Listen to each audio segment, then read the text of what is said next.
welcome back to tonight's special, and today we are gonna be making cookie dough bites. But before we get started, don't forget to subscribe, like, share, and let me know in the comment section below whether you tried this recipe or not.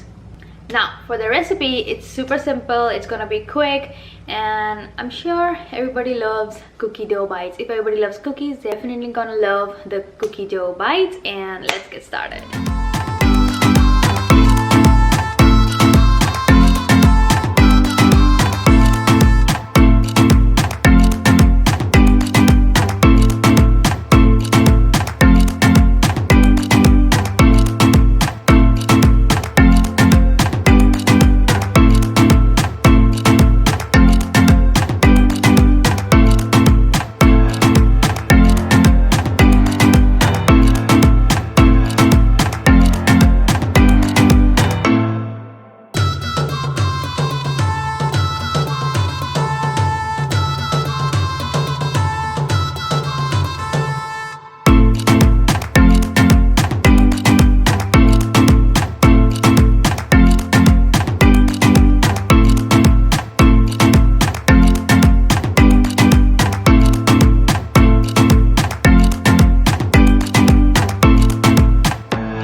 Well, this recipe came out to be super delicious, and you saw that there is no baking required. That's why it's also very easy for anyone to make it, and it's super quick.